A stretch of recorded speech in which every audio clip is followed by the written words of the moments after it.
Senator Bato de la Rosa, kinakabahan na. Dadamputin na nga ba? Anumang oras?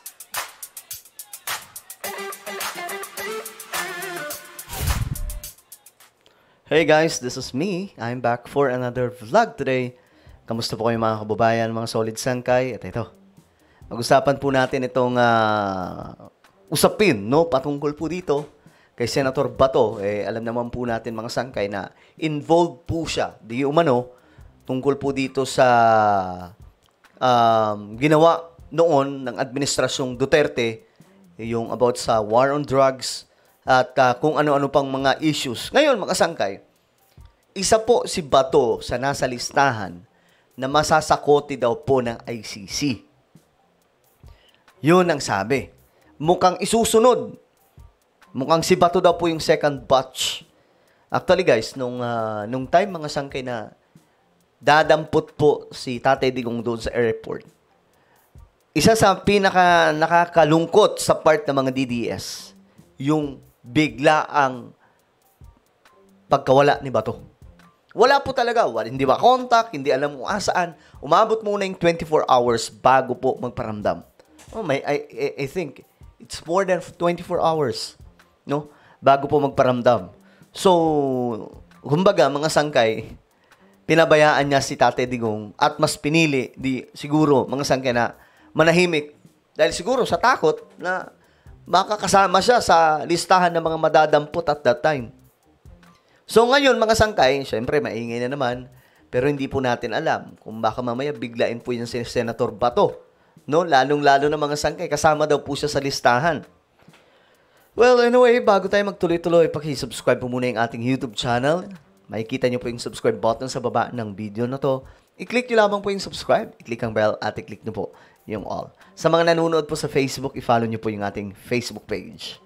Okay guys, eto. Ito kasi yung balita. Si Senator Bato ay mukhang kinakabahan na. Alam po natin to, kapag kinakabahan si Senator Bato, ganyan po yung mga salita niya. Medyo maangas, pero naiiyak. Ganun po. Sabi niya dito, if they want to commit the same mistake again, then go ahead. Ang tinutukoy niya dito mga sangkay, yung pagkakamali daw na hulihin si Tatay Digong. Kaya nagalit daw yung taong bayan at that time. Pero lumipas na, no? Parang wala din nangyari mga sangkay. After, nagkaroon lamang po ng hype siguro mga 2 weeks. 2 weeks na nag-iingay yung mga DDS. Pero after that, mga sangkay, wala na. Tahimik na po yung buong bansa. At ngayon, mga sangkay, itong si Senator Bato, mukhang kinakabahan. Kasi nga po, nagkaroon ng pagsasalita itong sa Executive Secretary, Lucas Bersamin, na posible di umanong maaresto. Hindi nagpangalan, no? Pero sabi niya, ang isang senador na naging Chief of Police. Hindi naman po pwedeng si Lacson. So si Bato po yan. Mga sangkay. Noong panahon daw po ni PRRD. So walang iba dyan. Kasi naging senador eh. Sino pa ba? Si Senator Bato. So ngayon mga sangkay, kung gusto nyong, sabi ni Bato, kung gusto nyo magkamali ulit, makagawa ulit ng pagkakamali, then gawin nyo ulit. O ngayon, ito yung balita mga sangkay. Basahin natin. Sabi dito, tiyak na muling magkakamali ang administrasyon ni Pangulong Ferdinand Marcos Jr. sa oras na may isuko ang gobyerno na isa na namang Pinoy sa International or ICC. Ayon kay Senator Bato de la Rosa.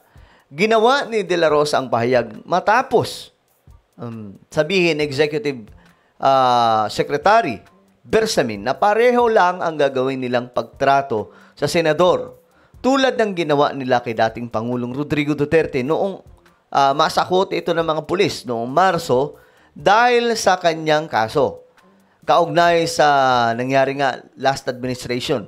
So sabi dito mga sangkin de la Rosa, if they want to commit the same mistake again, then go ahead. They can do that. If they want to make another mistake, yung ginawa po nung kay ex-President Duterte, napakalaking mistake yun. At kung gagawin na willing to do the same mistake again, then they can do the same. Parang ano to, mga sangkay, parang ang tono dito ni Senator Bato, alam niyo yung kinakabahan talaga. Ano kasi talaga si Bato, mga sangkay, yung kanyang maliban sa pagiging prangka, lagi po siyang yung ano, kung ano yung emotion niya, yun po mararamdaman mo talaga. Kasi magsasalita at magsasalita po siya. Sabi ni De La Rosa, ang biglang pagsulpot ng usapin sa ICC at ang potensyal ng pag-aresto sa kanya ay isang pagtatangka para ibaon ang isyong bumabalot kay First Lady Marcos at ang kanyang di umano'y kaugnayan sa pagkawala ni Tanto. Guys, 'di ba nga po na booking na nga po ito, mga sangkay, na na-debunk po ito, na wala nga pong inalaman doon si Lisa. Ako, mga sangkay, kilala niyo naman ako, di naman ako nagbablog patungkol po kay Lisa, 'di ba? Pero mga sangkay, lumabas kasi talaga yung totoo. Mismong mga pulis, tampered daw po yung kumakalat, yung pinakalat ng mga DDS, mga sangkay, na picture na mayroon daw pong police report, nandun daw yung pangalan ni FL Lisa. Wala po, nagsalita po mismo yung mga pulis. Ang Net25 po mismo, no? A channel na Net25 TV station. Sila po yung nakakuha, mga sangkay, ng information galing po doon sa kapulisan sa Amerika. Oh, ngayon, bistado sila. So, ano na lang to, palusot, mga sangkay, ni Senator Bato. Ngayon, ayon dito, kapag may mga mainit na issue, sabi ni Bato, na pinupukol sa Malacanang, ngayon pinag-uusapan na naman yung tungkol. Pinag-uusapan na naman tungkol yung nangyari kay First Lady. Ngayon, gagawa na naman sila ng issue about the ICC and the Senator para to divert the issue. May punto siya dito, kumbaga, sa ibang part. Pero mga sangkay, yung pagkaka-involve niya sa usapin, mga sangkay, ng planong pagdampot ng ICC sa kanya, ano yun, mga sangkay? Hindi po yun gawa-gawa lamang. Nandun daw po talaga yung listahan. Kasama daw po talaga siya. So, I don't think, mga sangkay, na gumagawa ng issue ngayon ng Malacanang to divert. Malabo yan. Tsaka napaka-ano nun. Na-debunk na yun, mga sangkay. Wala na kaagad yung issue na yun. Yan ang mahilig ng mga tao. Yan ang mahilig ng mga tao dyan sa Malacanang. Gagawa ng panibagong issue, kahit na old issue na, hindi din. Hindi naman old issue yan eh. Para daw po ma-divert lang yung attention o yung issue. Malabo yan, mga sangkay. Ako, na-debunk na nga po. Nakita nyo ba yung na-vlog nga po natin yung mga sangkay, di ba? Mismo mga pulis ng US ang nagsalita about that. Ayon kay De La Rosa, na nabibingi na umano ang tao sa issue ng warrant of arrest laban sa kanya. Subalit wala naman umanong lumalabas galing sa ICC. Oy! Hinahamon yung ICC ni Senator Bato. Abangan natin, mga sangkay, kung anong mangyayari. Kasi, kilala po natin si Senator Bato na kapag nagtatago. Panahon po nung naano po si Tate Digong, 'di ba? Na-shock po si Tate Digong, biglang sinalubong po siya ng mga pulis sa airport. Si Bato nasaan? Nawala. Naglaho na parang bula. Kino-contact ng mga tropa. Wala. Buti pa nga si Bongo eh.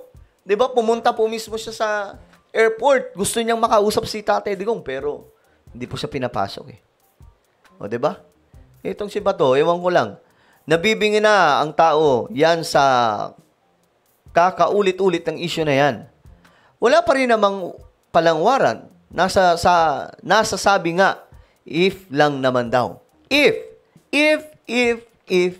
Yun lang. If. So, para mapag-usapan na naman, divert na naman ang issue dyan na palayo kay yung issue na kinakasangkutan ni First Lady. Meron naman yung pag-uusapan ng taong bayan, saan pa ng senador. Well, opinion niya ni Senator Bato de la Rosa. Pero gusto ko makita yung opinion ng taong bayan. Ito. Tingnan natin. Ano yung, yan. Ito. Mayroong mga komento dito. Ito. ICC is waving for you, Bato. Welcome soon to The Hague, Mr. Clean. Oy, bakit naman Mr. Clean? It is not a mistake to surrender. Malapit ka na, kalbo, itaga mo sa bato. Senator Bato must be given the opportunity to be heard in ICC. After all, if he is innocent of the charges, then there is nothing to be afraid of. He always said he is prepared for any eventuality. Correct, 'di ba? Wala talaga siyang kinalaman din. Hindi mo na kailangan mag-escape, hindi mo na kailangan ng scapegoat or anything. Parang kay VP Sara, kung wala talaga siyang bahid, 'di ba? Harapin niya yung impeachment complaint. Senator Bato said, hindi ako takot sa ICC, go ahead. Mr. Trillanes and make my day. Ito talaga, ito ang legit. Kabado yarn. Yan po yung legit. Mga sangkay, kinakabahan na po si Senator Bato de la Rosa. So ano po ang inyong opinion? Just comment down below. Mayroon po tayong YouTube channel, Sangkay Revelation. Hanapin nyo po ito ngayon sa YouTube. Kapag nakita nyo na, i-click nyo po yung subscribe, i-click ang bell, at i-click nyo po yung all. Ako na po ay magpapaalam, mag-iingat pong lahat. God bless everyone.